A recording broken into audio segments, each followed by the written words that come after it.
A top South African court says medical parole granted to former President Jacob Zuma was unlawful, irrational and unconstitutional.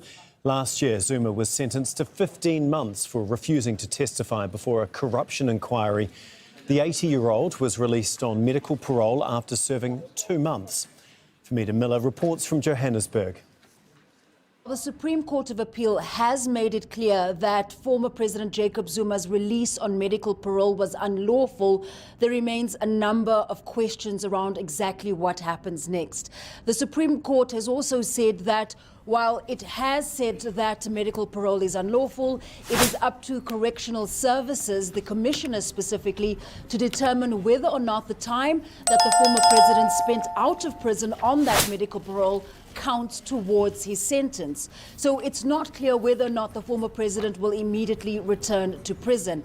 And also there are chances that he does have a number of legal options on hand in terms of trying to challenge that latest judgment, that latest order by the Supreme Court of Appeal. One option is that he may be able to go to the Constitutional Court, and if that's the case, he would have up to 2 months potentially to try and challenge that latest judgment by the court sending him back to prison.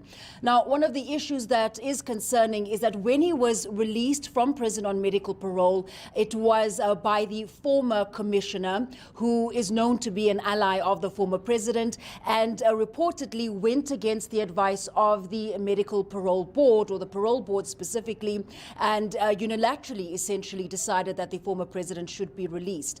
But also a point that has been noted is that the former president himself didn't request that medical parole. So he may use that in his arguments in terms of having to return to prison and holding correctional services specifically accountable for the error it made in releasing him.